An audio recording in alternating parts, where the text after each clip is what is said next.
Someone asked me this question recently. How do I stop myself from worrying? And I get it. Because I used to worry a lot. What if I get sick? What if something happens to me? What if my plane crashes? How can my daughter handle Down syndrome? What if? You get the picture. I worried a lot. How about you? Do you find yourself stuck in the worry trap as well? If you do, let me share with you some of my best practices that help me to let go of my worry habit. First, you can try this technique. Imagine you're in the future, just 15 minutes after you find out that everything's okay. For example, if you're worried that you will fail an important test, imagine you're at the time in the future when you just got the test results and you passed. You're there in the future, you're watching everything happening, you know that everything's okay. Now, how would you live your life right now, knowing that everything's going to be fine? That strategy always gave me instant anxiety relief, whether it's on the plane or in the car or resolving a problem and so on. Try that technique next time you're worried about something. And if you're still worried, ask yourself, what's the worst that could happen? And what's the possibility that you can find ways to fix it? Or you can find alternative ways if things really don't turn out well. What's the possibility that you can handle it if it really happens? I'm sure there's the possibility that you can handle it.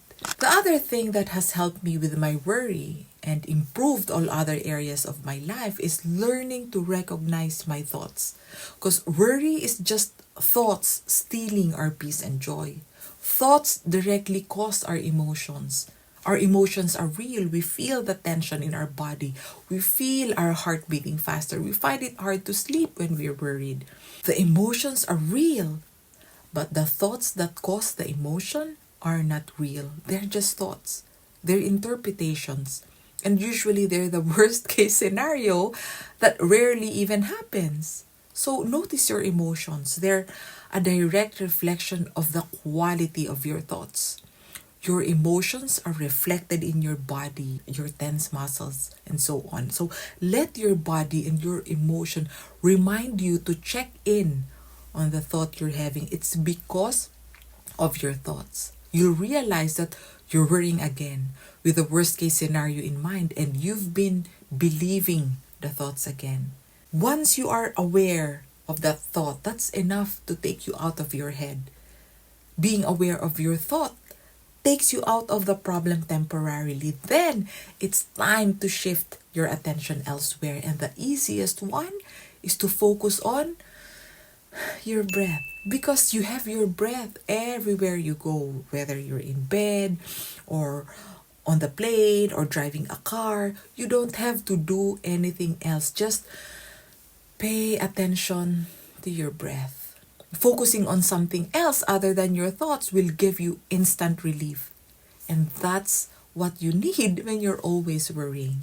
And lastly, I'd like to share with you my motto that has immensely improved my life. I'm okay with what happens. Then I decide what to do next. Because what happens to us is not within our control, but how we respond to what happens is within our control, and I respond with acceptance. Because what's the point of resisting what's already there? It is what it is. If we can surrender to what's not in our control, it ends up controlling us. It makes us upset, angry, worried, stressed. So I accept whatever comes my way, and I respond calmly and avoid erupting like an active volcano.